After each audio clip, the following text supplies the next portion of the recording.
think I have time to get this stuff done? Go play while I do the laundry.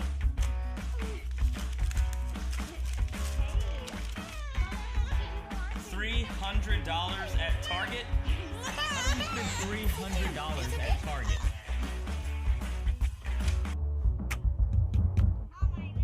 One second, babe. Wait, hold on, I'm getting something. Babe, we need to go to the grocery store. We have no food. Who is that? Babe, it's my mom. She's here to get the kids. Don't let... Hang on. Hey guys, I love that video. Man, it speaks loudly to me. It's just kind of funny watching that for 2 weeks now. But hey, we just want to welcome you guys back to our marriage and relationship conversations that we're having at Midweek Mashup. Tonight we got me, Stefan, and Matt DeLeo going to be talking. We're going to be talking about some good stuff about communication, even touching on some love language stuff and how to be better communicators with applying those principles. And before you do that, obviously, if you guys are just tuning in for the first time, this is only week 2. Last week, we took a quick break, and we had some race relation discussion, and we're going to continue that ongoing conversation here at Grace City Church, but we're going to jump back into, for the next few weeks, our conversation about marriage and relationships. And so before we jump in fully, I just thought it'd be really good that, and you guys may be laughing at Matt's seat. If you guys are tuned in watching, that's a really cool throne that we have for Matt. We thought that was important. He's the newest of newlyweds in our group, and so we want to make him feel like the man of the house tonight. All right. Wow. Yeah. So, but I asked Matt before we got started if he would just open us up in prayer, and so Matt, if you could do that, that'd be awesome. Yep, sure can. Heavenly Father, God, thank you for tonight and just the discussion that we are about to have, Lord, about strengthening your marriage with communication. God, I just ask that your words are never far from us tonight, God. I ask that as we go through this, that we would communicate well our intention and what we mean to say, and that we would bring clarity to confusion, God, and that we would be able to aid people who may be in situations in their relationships where there is chaos, God, and there is confusion, and there might be hurt and there might be pain because of miscommunication, God. And so, Lord, we just pray tonight, God, that you would lead us through this conversation, Jesus, that you would just be with us as we speak, God, and that you would open people's hearts and their ears, God, so that they would listen. Jesus, we praise you so much, Lord. It's in your holy name. Amen. Amen. Amen. All right. So, guys, we just want to say thanks again for tuning in with us. Obviously, it's a beautiful night here in Missouri. Some of you guys might be out playing some baseball finally and doing things like that. But for those who are tuned in, we want to say thanks for tuning in. We are going to use these few moments not only to talk about marriages tonight, we're going to be talking about dating too. We know we may not have touched on it fully the first conversation that we had, but we really want to make sure that we're not missing the point here. These things are applicable for whether you are pursuing marriage right now with somebody, or whether you haven't even started dating to pursue marriage, or whether you're within your marriage right now. These are all hot topics, and you can learn a lot from whatever position you are as far as relationships go. And so just to get things going, Stefan is going to give us a little information about the 5 love languages. And if you guys don't know, Gary Chapman wrote this book about the 5 love languages. And it's a good book. I know a couple of us have read that book. But I'm going to let Stefan just share a little bit about it. Yeah, so really, really cool. My wife and I have been married almost 6 years, I think this November, or 7, or 5. Somewhere in that little 5, 6, 7. Anyways, and one thing that really helped our marriage at the very beginning of our marriage was we read the 5 love languages by Gary Chapman. Actually, it was like, I think it was 2 months into our marriage, and it really blessed my wife and I, just recognizing that we communicate differently. And not only like as, visual learners or hands-on learners, but the way we communicate love, So it's really cool. My wife and I, we're going to Africa, and so we're studying French right now. And so in French, if I was to say to you, je t'aime, you would respond to me with, I don't know what you're saying. but I'm saying I love you, but you don't know my language of what I'm saying to you, so then you can't receive it and then apply it to your own heart. And Gary Chapman, he does a great job. The entirety of the book is saying, if you're talking Mandarin to your wife and saying, I love you, if you're talking French or Tamil from Tamil Nadu, India, right, or whatever, and you're saying a different language, they're not going to comprehend what you're saying. And so how can we identify how someone receives love and how I communicate love so we can have a better relationship? And Pastor Sean hit on this just a second ago. This is so cool because this actually applies whether you're dating someone, whether you're married, or whether you have a friend group. I know like all of our friend group, we all 8 of us took this love language test so we can know, even as friends, how do we communicate love better? So that way, even as friends, we can go closer together and be actually intentional, right? The whole premise of the book is really cool. The end goal is really, how can I invest my time, which is you put something into it expecting a larger return, versus how can I waste or spend my time. So it's really cool. So the 5 love languages, super quick, is words of affirmation is one. And what that means more or less is, man, whenever you tell me things to me, that means I feel your love better, right? So whenever someone tells me, Stefan, hey, I'm proud of you, I'm like, yeah, I'm good for a week. You know, it's like, hey, what happened? Pastor Sean's proud of me. I don't know, I'm just good. You know, like, it doesn't matter what happens. It's like, man, I know it. You know, but in the inverse, all these things have an inverse, right? So that means if you're not telling me, hey, I think you're awesome, I'm like, I think they hate me. You know, so that's quality time. I know my wife's love language is quality time. She loves it when we just spend time together, you know. There's gifts. If your love language is gift giving, you will probably not feel loved by me a lot. You know, it's a struggle of mine. You have to tell me that, hey, just so you know, I need gifts to know that I'm loved. Okay, cool, I can do that, right? And then acts of service. I know my mom, her love language, help me, right, is acts of service. And she loves when I just do stuff for her. And I just don't like doing stuff, you know? Quality time, acts of service. And physical touch is the last one. Physical touch. And again, it's not just a sexual thing for marriages. It's also like friends, and I want like giving hugs. You know, in India, for example, in Africa, whenever men are friends, they hold hands, and they just hold hands because that way we can communicate effectively that we're loved. And so all these things have an inverse to them as well. And the goal tonight, I know I'm not gonna get too much into how to apply this yet, because I think we're gonna dive into that just here in a second. But the goal is you can go to 5lovelanguages.com. Super easy. You can take this 15, 20-minute quiz, and I would encourage, if you're dating, to have your person you're dating do the same thing. So that way you can start building these foundational blocks now, and not when you get married and you're 6 years in and you guys are having a struggling marriage, and it's like, you don't love me. What do you mean? I mow the yard every day. I mow the yard 7 days a week because I love you. And it's like, but you didn't tell me you love me. What? I don't need to tell you. I go to work every day for you. It's like, you got to tell me though, you know. So instead of, before you get there, let's just start applying these things. If you're not dating, and let's say you're a youth, this is so cool. Moms, right? There's actually a 5 love languages test for kids. And so you can have the same conversation, the same test with your kids, and then you guys can walk through learning, hey, how can I communicate love to my kids better? And then kids say, not just all on the parents, but how can I as well communicate love to my parents better? So you can start building these. Really, all these are just principles for life, right? How can we build these things, even in staff meetings or whatever, right? We got to know, even as staff and friends, how do we communicate love, so that whenever one of us misses a step, we know, like we said earlier, just how to give grace in those moments and walk through those things. But anyways, so I encourage you guys to do that. 5lovelanguages.com. Read the book by Gary Chapman as well. But if you don't have time, I get that. Some of you guys are busy, man.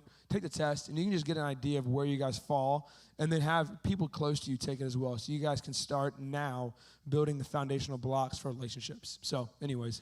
No, that's really good. I like what you had to say there, Stefan. You did a really good job. Thank you.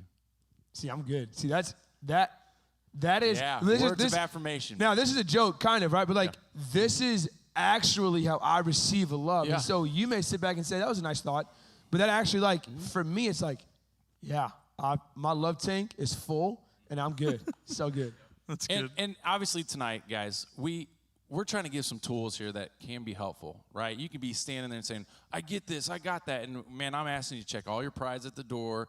I'm asking you to check everything that you've processed in the past, or say that you've done, because part of this, and I'll get into later on whenever I talk, and you know what, I'm just going to move forward as a matter of fact, because I don't want to give that piece up just yet. But but one of the fun things we thought would be kind of cool is just to kind of go around and really say, I know Stefan just said words of affirmation are his, and I thought it'd be good for each one of us to kind of talk about for a minute what is our love language. So Matt, do you have off the top of your head what Yeah, I yours is? do. Yep. So my top three were, two of them were basically tied, and one was really high next to them. I retook the test not long ago, and basically I'm physical touch and quality time, like almost right next to each other, and right behind that is words of affirmation. So gifts and service are nice, but if you tell me that you love me and you give me a hug, I'm probably going to feel much more loved, you know what I mean, than, Yeah, for you sure. know, it's spend time with me, hang out, talk, whatever, you know what I mean? That's really where, and I think my wife is the same, very much quality time, like wants to spend, you know, certain amount of time each night together, and if you don't, then like you said earlier, you know, it's not like, oh, well, I mowed the lawn, you should, you know, love it. It's like, but you didn't hug me, you didn't sit on the couch and cuddle, or you didn't, you know what I mean? So that is definitely a thing where you've got to be intentional in spending that time and engaging good. in their actual love language, regardless of the other Yeah, things that you've absolutely. done for them. Sure. Right. I love it. Just real quick, just intentionality. So big. Yep. So big. Yeah, absolutely. So out of the five, all five are my love languages. No, physical touch was my number one. Yep. And you go. you know, obviously Why don't you ever hug me then? Why don't I ever hug you? I don't hug you. I feel like I feel like I'm a hugger, man. I'm just kidding. If you guys are watching online and you support that I'm a hugger or a toucher, go ahead and give a shout out if you don't mind, because I love physical touch. I love hugging people. I love shaking hands. Hey, even talking about this in our conversation, think about during COVID, right? How awkward it was to transition back to church when so many people really have a love language of physical touch. You know, I Sure, got yeah. people in mind, I don't know if they're tuned in, but I'm sitting here thinking of Tracy Lane. Man, she wants to hug people, right? You know, like that's her thing. And I believe active service is probably Tracy Lane too, because she's always bringing, and it's gifts, but she's really serving through food and things like that. But I just thought of that as one person. But yeah, think how weird that was to transition back to doing church and saying, hey, let's social distance.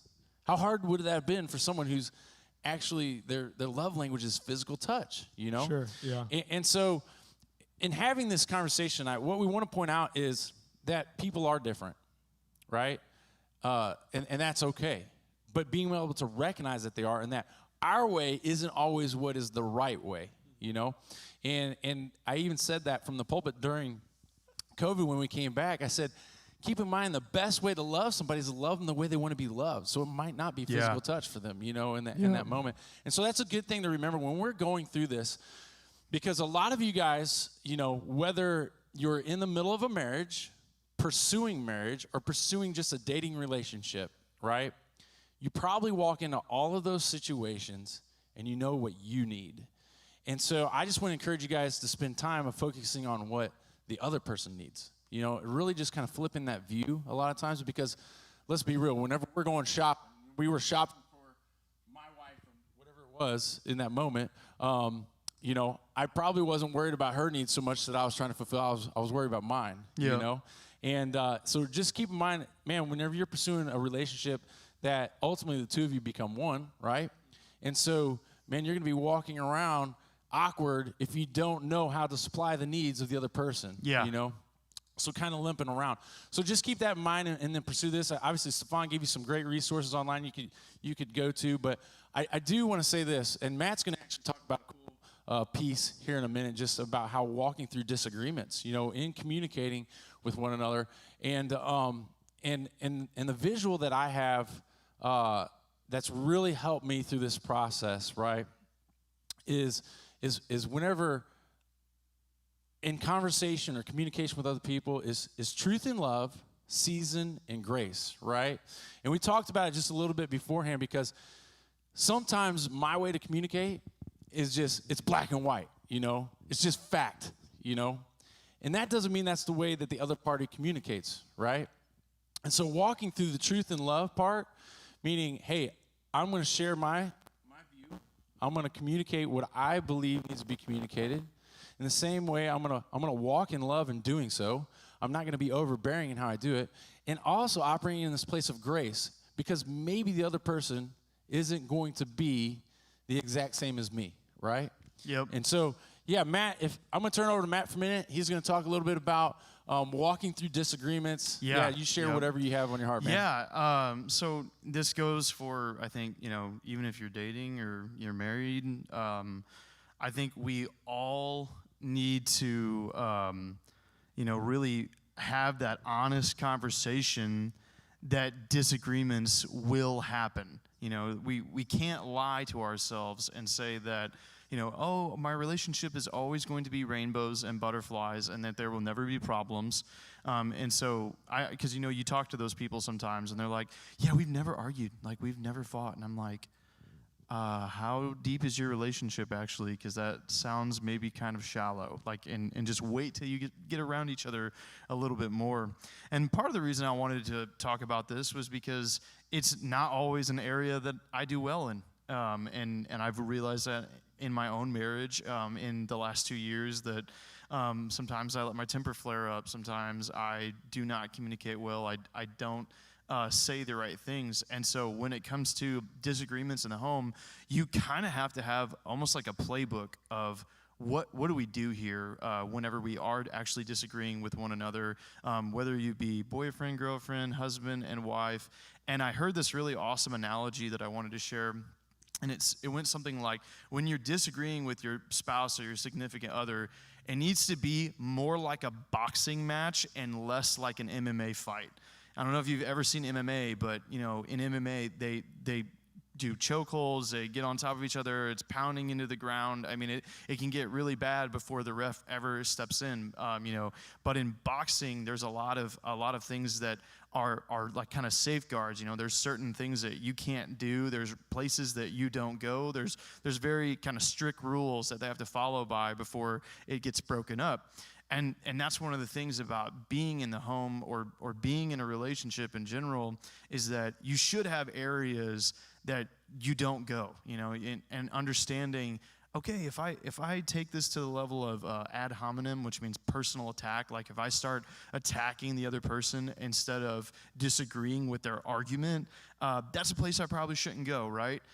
There's lots of other those kind of logic fallacies that we get into where we stop looking at what their argument actually is or what we're disagreeing about, and we start going into, let me attack them as a person, and that's never going to be fruitful. That's never going to really get your point across, because we do have to admit there are times in relationships where we are going to disagree, and there has to be a point to get across, and so kind of abiding in a space of rules and saying, okay, there are places I'm not going to take this argument because they don't need to go there and I don't need to act that way.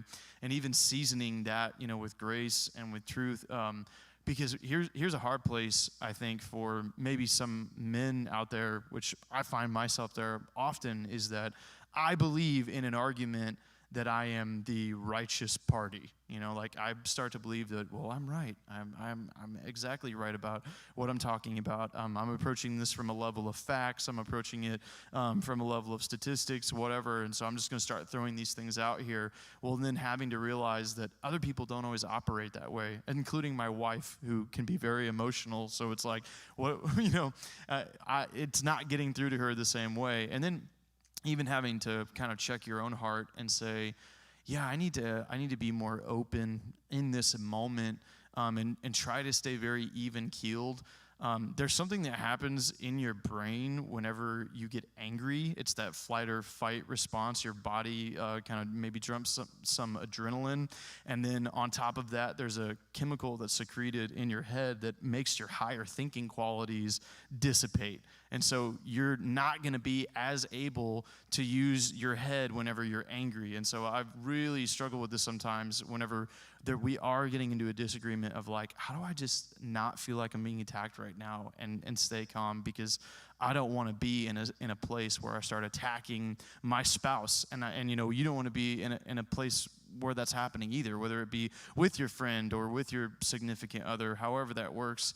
And so, like I said, we really need a playbook. You really need rules. You need to communicate beforehand about what areas are off limits? You know, like, should I probably not compare you to your parents in this moment? Should I not say that, you know what I mean? Like, should I not be like, you're just like your father or whatever, you know what I mean? Or like, you know what I'm saying? Like, we need to start having these areas where we're like, yeah, let's not go there because that's just unhealthy. It's not actually even addressing what's going on in the moment, maybe what I'm actually hurt about, or even what, you know, needs to be conveyed to the other person.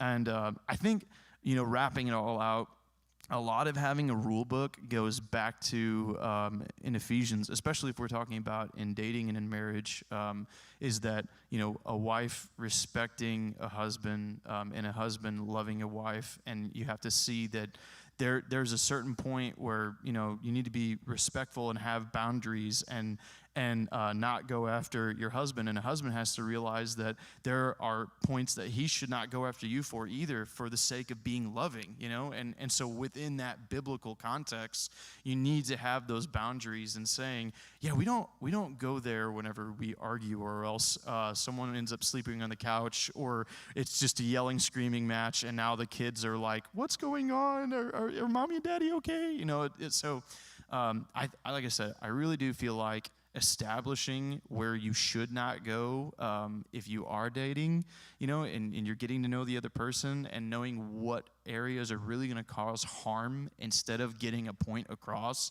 Those are the areas that I really feel like you want to avoid. Yeah. No, that's good. No, super good, man. I loved. Well, let me just real quick. It doesn't matter who you are. Do not compare your spouse to their parents. Or your legit. parents. Or your friend's spouse. Or your friends. You know what? Well, man, that's bad. You know, Steven doesn't mind mowing the You yard. know, I'm like, Steven- oh. well, you know what? You should ask him to mow the yard. Exactly. I'm not proud. He can mow it, and I'm gonna go watch TV. You know what I'm saying? No, yeah, so never a good idea, right? But one thing I love, just this idea of fighting well, right? So, Yep. my wife and I just read the book "You and Me Forever" by Francis and Lisa Chan, and they have a whole chapter that says learning to fight well. No, that's good. And, yeah. and I think that That's we awesome. get into, like you mentioned this, we get into this very proud, I don't know if it's proud or just lack of understanding, I don't know, Yep. but like, we're just never going to fight.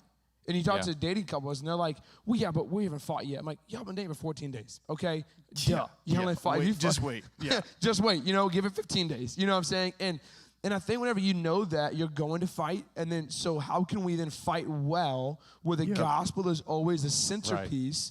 And then we can also care for the other person's needs in the moment, right? Right. So one thing my wife and I do, you guys can steal this if you want to, we never say the words never or always. Because whenever Yeah, you that's say good. this phrase, well, you never listen to me.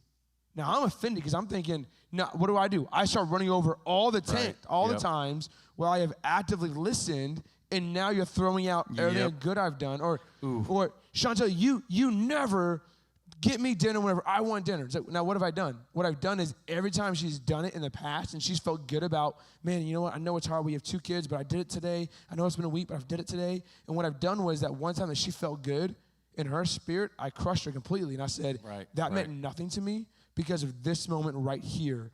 Everything you've done in the past meant nothing. And so my wife and I, you can ask about this, we never say the words never and always. And whenever you had this conversation beforehand, because we still, it's natural, like my wife just the other day. So now you know, Chantel, I'm calling you out. She said, you never, when you go running, you never pick up your dirty laundry out of the bathroom. Now, granted, 90% of the times I don't do it, but there is a few 10% that I consciously carry it from the bathroom to the wash and dry room. It's kind of a funny thing, right? But even if you agree those things in advance, you can say, whoa, hold on, babe, you just said always. I'm sorry. What I meant to say was a lot of times you don't. And so now we can learn how to fight well in the middle because we've agreed beforehand, hey, we're just not going to use these words because these words can be so damning to someone's spirit. Yep. I love that you said that. I don't think I've actually heard that phrase. Don't use the word never or always, because I can tell you right now, when that plays out in my personal life, that's when war begins. Right? Oh, yeah. That's where you throw the gloves off. You no longer fight fair. You know, you just said I've never done it right. Like, and I know that's a lie. You know, and I'm not saying I understand. You're like 90% of the time, you know, maybe you don't do it right, and we need to be better. So if I get home tonight and you wives or or girlfriends, boyfriends, whatever, and you start using most of the time, I'm not going to like that either. Just period, okay? Yeah, do not find what's the closest to the line I can get without saying right. This, you know. That's yeah. That's so I funny. mean, remember, there's a lot of times that the term, it's not what you say, it's how you say it. That's going to be so applicable in a conversation, right? Yep. But let's not forget this, though. A lot of times we're talking about communication, about the things that we're saying, right? Yeah. But let's be real. If there's not action to back up the things that we're saying, something needs to change too, right? Yeah. And so we can't forget that. We can say a lot of things. We can have a lot of battles. We can say we're going to do this, but if we're not backing it up and supporting it with our actual actions, then there's still an issue there that's unresolved. And so, Matt, I love what you had to share. That's really good. How long you been married? 2 years? Yeah, yep. So obviously all those things are works in progress. Those are all things that you learn through. And even like my wife and I have read Love and Respect and a couple other books, and we've tried the whole don't say never, don't say always. And that's actually been a conversation sometimes of like, wait, you just said never, or you just said always. And that happens, and you're like, oh man, I'm failing. Like I can't do that because I hate it when it happens to me, when that word comes out against me. So it's like I should not be capable of throwing that out so easily. So the real cool part about not saying never, just real quick, not saying never and always is, one, it saves the person's heart, but also it checks your mind. Whenever you're thinking, you always do this. You start etching these ideas into your own brain that, you know what, you're right, she actually never does this. Or you know what, you're right, he never does this. Whenever you have to mentally think, you never, okay, hold on. And then you start like, well, okay, you a few times you did really good, but this time you're not doing good. So now you even start changing your own mindset and this idea that you never communicate well. Let's talk about communication. You never communicate well. And then it's like, well, I can't say never. Sometimes you don't communicate well. But now it's a fair statement. And now we can actually walk through that in grace. And now I have corrected my mindset literally in the middle of an argument and saying, instead of me thinking, Pastor Sean never communicates well, what I'm saying is, well, sometimes he doesn't. Yeah. And that leaves room for grace. Whenever you say you never communicate well, you've thrown grace and mercy out the window. You've thrown truth out the window. You've thrown logic out the window. And now this all, I think you said it, Pastor Sean, or Matt, I can't remember, but just idea of like now I am the righteous. The other thing you said it. Yeah. I am the righteous one, because you never communicate well, and I know I don't all the time, but sometimes I do. And so, boom, grace out the window, truth out the window, love out the window, mercy out the window. Boom, I am Jesus, and you need to be more like me, because I don't do these things all the time. You always do it, and I don't do it all the time. Yep, and I love that you're saying that. It kind of.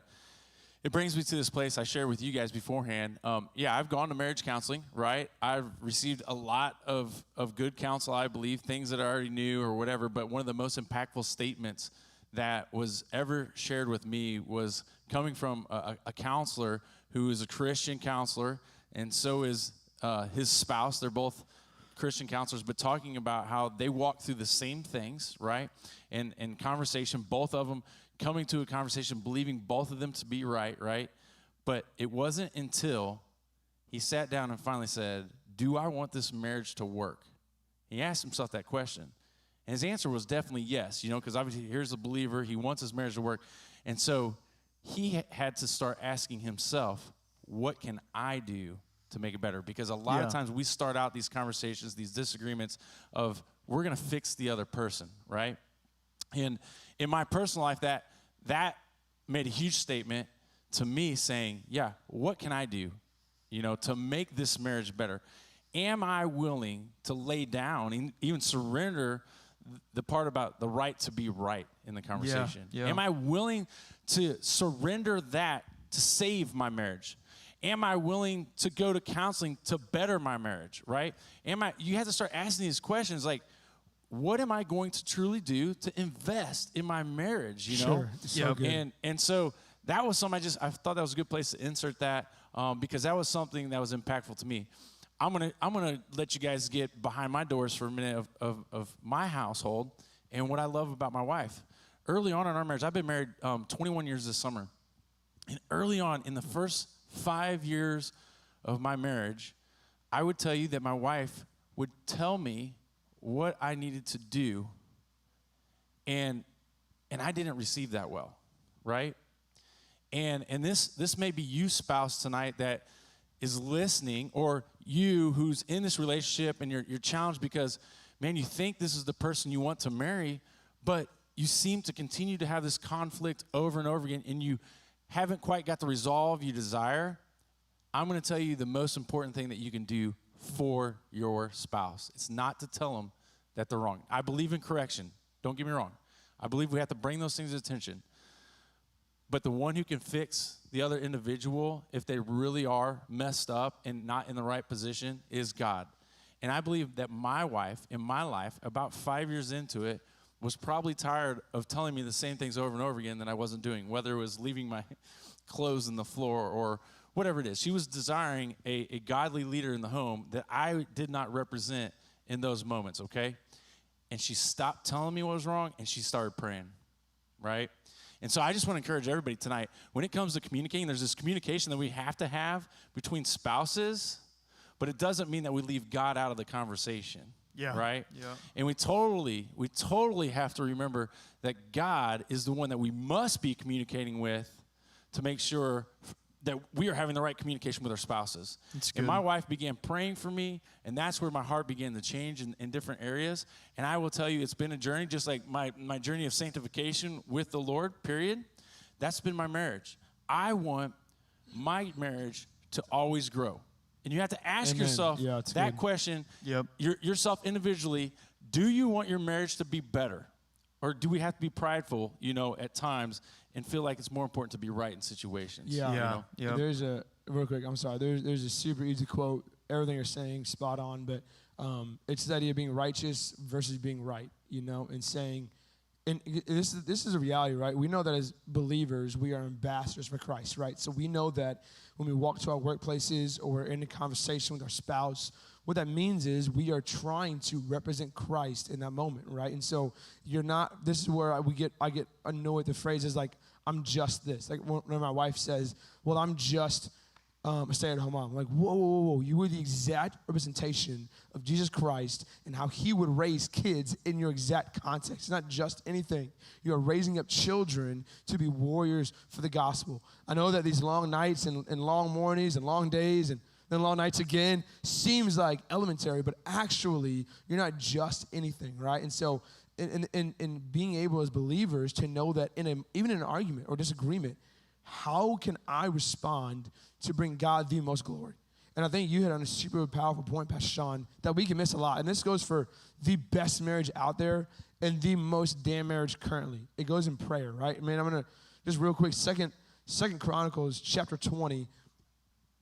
This is going to be the NASB, the New American Standard Bible. 2 Chronicles chapter 20, starting in verse 20. You have this situation with Jehoshaphat, and there's these three armies that come together to attack the nation of Israel. And so he's kind of freaking out because, like, there's three armies going to come against him. It's him versus three armies. And so he's like, we know we're going to die. We know we're going to get destroyed. Nothing good's going to happen. Only destruction lies in the wake. Some of you guys in marriages, you can think about right now, only destruction lies in the wake of the morning, right? I'm going to wake up. There's going to be another fight. It's going to be another battle. I'm going to fight her mama, and her best friend. Like you have this situation, this trilogy of people coming against you. In 2 Chronicles chapter 20 and verse 20 says, they rose early in the morning and went out to the wilderness of Tekoa. And when they went out, Jehoshaphat stood and said, listen to me, O Judah, and inhabitants of Jerusalem. Put your trust in the Lord your God, and you will be established. Put your trust in his prophets and succeed. When he consulted with the people, he appointed those who sang to the Lord and those who praised him in holy attire. And as it went out before the army, so before the battle, they sent the praise team beforehand, right? And so that means like rising early in the morning, husbands, wives, how can I arise and start praising over my spouse before the battle, right? Let's say you have a marriage that's riddled with conflict. So before the battle, how can I bring this before the Lord? And then it says, as they went out before the army and said, give thanks to the Lord for his loving kindness is everlasting. When they began singing and praising, the Lord set ambushes against the sons of Ammon, Moab, and Mount Seir, who had come against Judah, so they were routed. They were attacked. And they're just so cool. In verse 25, when Jehoshaphat and his people came and took their spoil, they found much among them, including goods, garments, and valuable things, which they took for themselves, more than they could even carry. And this is such a beautiful thing, right? This is, before this battle happened, we know that God has the power to claim all victory, right? Not only in your life and sin, but also in your marriages, right? And so we believe that as believers, we know that. And so even before the battle, how can I bring praise and submission, like Joni did, in prayer over the situation before the battle comes up? It's good. And just like we said on Sunday, you know, like you have this situation, you have the problem, and you're focused on the problem, right? And then say, but God, what can I give you? Like my responses, you said earlier, even just how can I invest more? How can I go to marriage counseling, right? Men, like, I'm going to go to marriage counseling. That's dumb. Why would you not be willing to do something to better your marriage, to better your family, to better your kids? Why would you not, like, if there's something your wife's thrown out there, your husband's thrown out there, why would you say, no, I'm good? It's just a pride issue, right? And so why would you not want to do that, you know? Right. It's just so beautiful. You said that about Joni. Just, I'm going to come before the Lord, before the battle, in prayer and in praise, trusting him to do far more than I could ever think or imagine in this moment. Absolutely. No, that was great. I love how the Lord works in these moments, because that wasn't pre-planned at all by any means. And, thanks for sharing that. Obviously, we spent a long time of kind of talking about like these negative points, these disagreements, and I thought it'd be really good just to take a minute and for those who are dating or who are looking to date and even maybe even struggling what that should look like for them, or maybe even feeling like, you know, this is a pointless or hopeless time, like struggled. Maybe you've been dating for a really long time. You haven't found that person. And I want to make sure that when we're talking into this, I think that the Bible models some things that are very important for us to know. One, what is the man to be like to a spouse? Jesus, right? Yep. And so I want the women who are listening today, whatever age, I don't care what it is, but I don't want you to lower your standard. Let's be real. You are pursuing. Ooh, come on, that's good. Yeah, yep. I mean, here it is. And guys, I don't want you to lower your standard in a minute. I'm going to talk to you too. But ladies, I don't want you to lower your standard. There's a high standard set there. It's Christ. He's the standard. Now, is anybody on earth Christ? No. But if you can recognize the person who is pursuing Christ with all of their being, I believe that they're going to pursue you in the equalness of that, because they know the Word of God and what it says, right? And so I don't want you to lower your standards there. Men, on the flip of that, when you are shopping around, right, for that future spouse, for that girlfriend, whatever that looks like, because I believe that you should only be dating if you are seriously looking to be in marriage. Come on. Amen. You know, there's no other point to be dating, right? You can have friends outside of that, right? But the pursuit of the relationship, men, Proverbs 31, that is a great structure of what a woman should look like, okay? And so read through Proverbs 31. Maybe the first few verses might confuse you, but pick up around verse 6, I think it is, okay? But go ahead and jump in there and start reading that, right? This is what you're in pursuit of, okay? Again, that perfect person is not there. I'm acknowledging that, right? But they're going to be pursuing that, okay? Sure, yeah. And so when you begin to recognize that, that should be kind of like the standard, right? But then you have to flip that question back upon yourself. Are you, as a man, pursuing Christ in the same manner that a wife is going to desire that you are leading her? Yeah, Does that make sense? And women, the flip is to you as well. Are you representing the woman, the Proverbs 31 woman, right? When you have this expectation for a man that is like Christ. Does that make sense? Yep. And so I'm setting that foundation because I know that maybe we didn't spend a lot of time talking about relationships and dating, but I really do believe if all of us, whether we're in that relationship right now, like if today was our start day and we have that should be the pursuit, right?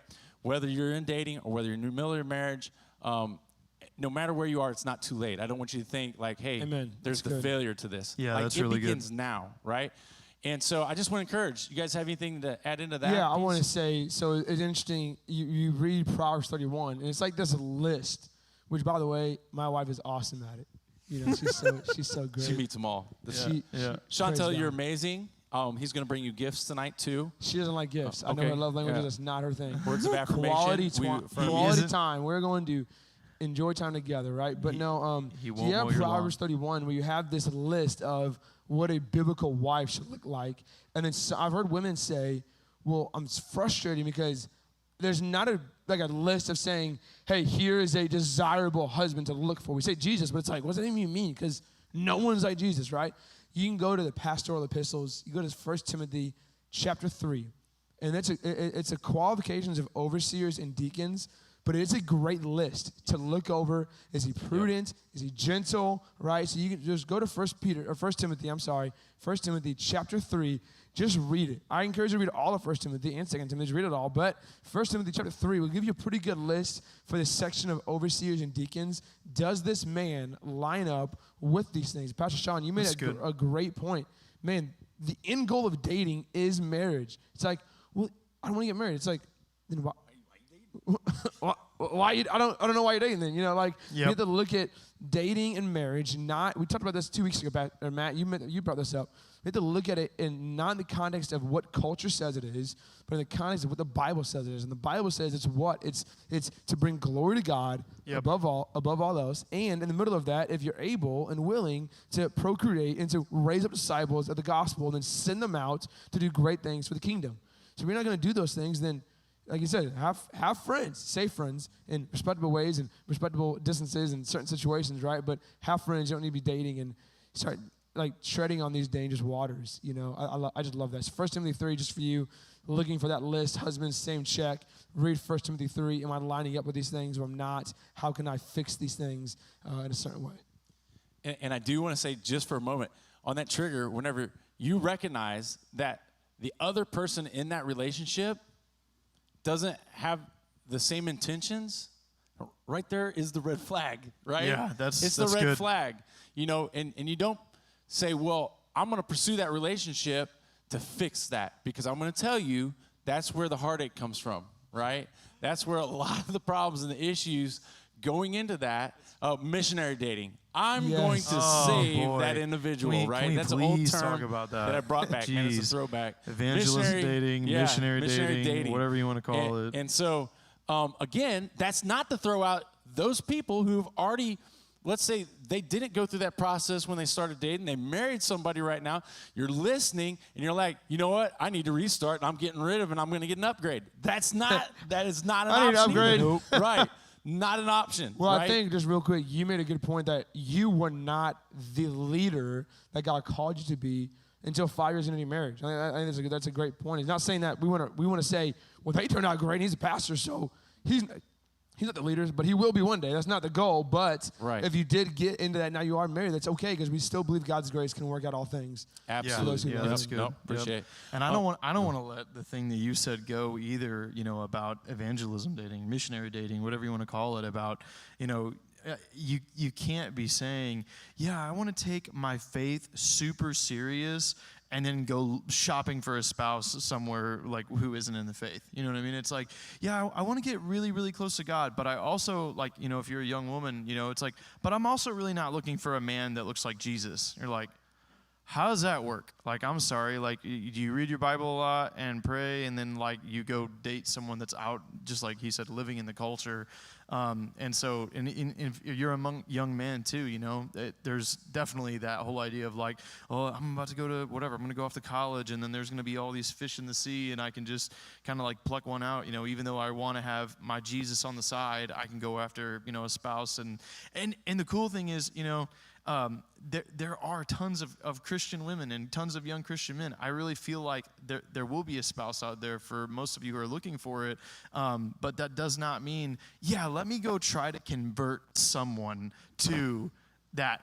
Let me try to fish them into the faith almost. I mean, like, well, it's okay because now they're coming to church and now they're doing this and now they're doing that. And it's like, yeah, but do you want a baby believer in the first place? You know, it's like, I thought you were looking for a man or a woman of the faith, right? But I found them on Christian Mingle.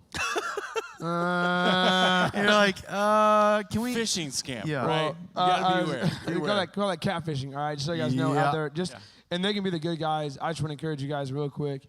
That means if you're dating someone and you're a believer and they're not a believer and you're trying to figure out, well, what are they saying? Here's what I'm saying. Break up with them. They're not the one right now in their current season. If they're not a believer and you are a believer, that is biblically speaking, right?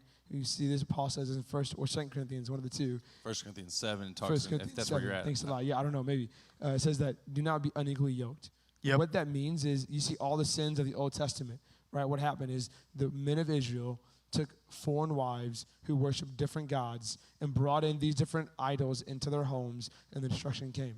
So you dating someone who's not a believer, you marry someone who's not a believer, they have an idolatry of pride. They bring it into the marriage because they don't have Jesus in their hearts, right? So they have something else, the culture or their own carnal flesh in their hearts, and what are they doing? Then they're bringing this idol, and they're setting it on your nightstand, and then you wonder why things are not going good. So what I'm telling you as a pastor, and they can be the nice guys, is if you're dating someone and they're not a believer, and you're a believer, I would encourage you, you have to choose. Are you choosing Christ or are you choosing the unbeliever? And that's choice you have to make, and you're only going to have friction there, right? Like light and dark cannot comprehend each other. We know that. Right. And it's 1 John, right? And so just encourage you guys in that as well. So Yeah, that verse, I didn't know where you were going, but 2 Corinthians 6:14, I think, is where unequally yoked is. So just read for you guys all to of tune both in. Corinthians, The 1 Corinthians 7 is about marriage and, an unbelieving spouse and things like that. So I didn't know where you were heading into that. I just wanted to give clarity for those who are tuned in. All right, so tonight, I don't know how much time we've used yet, but just to re-clarify, we're talking about communication. We've talked about the love languages just as a form of communication. How can we identify better with our spouses and our relationships? You mentioned it could be with your friendship group. You guys took the test together. I highly encourage it. I want to tell you this. In my life, it took me 20 years. I read it just about a year ago for the first time. I had started reading the 5 love languages. I was way too prideful all the way along. Like my wife and I had conversations, hey, we should probably read this book. I read You and Me Married Forever, or Marriage Forever by Francis. You and Me Forever, yeah. Yeah, You and Me Forever, a couple years ago, right when it came out by Francis Chan. So I'd read other books. I'm just telling you, for whatever reason, I kept putting this one off. And I was super encouraged because, honest to goodness, I needed to grow in and know my spouse better in what fills her love tank, right? And if you're pursuing that dating thing, you need to know what those are. These are open lines of communication. If you can't have an open line of communication in that, again, you need to probably check why you're moving in that relationship. But I don't want you guys to wait 20 years to step in to these positions where you can have these conversations. And so I highly encourage that. Do you guys have anything else that you feel needs added to this conversation for tonight? Any specific piece? Sorry, I'm trying to replay the whole conversation. I in do my have head something one to more add. time. I forgot something that I written down And I earlier have some today. too, so you let me know. Okay. No, it's great. Different ways of communicating, right? I want to ask you guys, I know what mine is. I have these pet peeves of the ones that I hate counting as communication, right? Okay. And now, obviously, everybody's going to say, hey, this is a new day and time, And I'm just going to squash that right now. I have a buddy, all right? When we were living in Detroit, Jacob Comerford, what a man of God, a young man of God coming up. He writes his wife a letter every single morning. He gets Wow. up and he reads his Bible, and he writes his wife a letter. It was incredible. He didn't come out bragging about this. One day I was at work in Detroit at the coffee shop, and his wife was just telling me about this letter he wrote, and I'm like, for real? Like, he's a stud, He's only like 23 years old or whatever. I don't know how old he was. Super young. And she's like, he's written me one every day since we've been married. And I'm like, oh, man, I'm a loser. I'm over here yeah. ouch. Yeah, so whenever I started saying, I'm going to squash this, just because this is a new day and time, I hate texting. For me, that is not a way to communicate with your spouse, especially important issues. So that's just me. Yeah. That's kind of like learning love languages. I'm just going to say it. Like, if you want to relay something important to me, please do not do it through text. One, I don't have texting etiquette, so you might think I'm mad just because I use capital letters or something. That is true. Yeah, that does but happen. I'm just saying in general, I have these pet peeves that this is not where we communicate serious things. Sure, put something on the calendar through a text because now we have proof that, yeah, I sent you that. That's great. But, man, that's not my form of communication. How about you guys? I like that.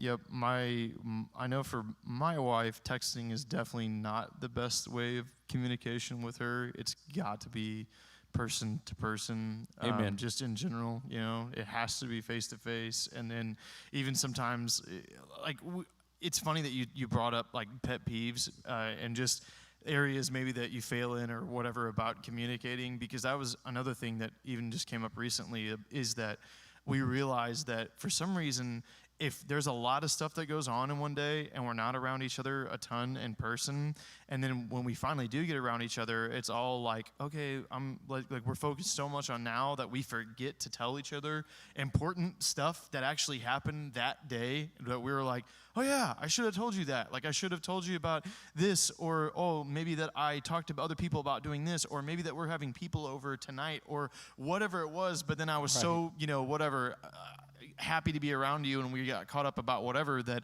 I never actually expressed this to you, and that's a whole other aspect about maybe communication that we didn't dip into, of like, it's almost like I started now and this happened just very recently, where my wife and I had this conversation of like, we need to start going over like a mental checklist at the end of the day and see, hey, did I make any plans or have any engagements, or was there anything super important that I needed to tell you about my day, so that we're not walking through the next week and then it's like foot and mouth moment with other people, where it's like, oh yeah, we're going to that thing, and then my wife is like, what thing? Like, what are you talking about? Or like, or she's doing this and she's like, people are coming over, and I'm like, oh, is that why someone's knocking at the door? You know what I mean? So it just,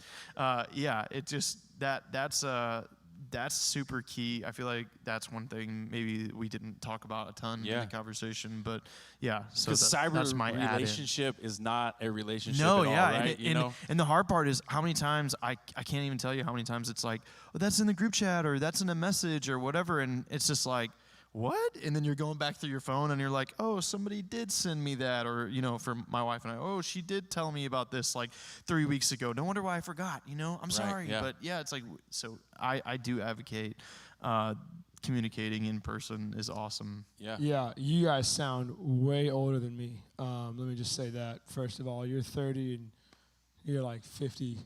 Close. Solid. Ouch. No, I think, When he rounds. I really think, for me, I don't care. Text me, call me, face to face. I'm good for it all. Because, again, for me, my love language is simple, is words of affirmation. You text me, hey, babe, you're awesome. And I'm like, my wife, I'm reading, I was on the comments on you, as you commenting on some stuff, just see if people had questions. And my wife said, way to go, babe. And I'm like, yeah, she's proud of me. Yes, I'm fired up right now.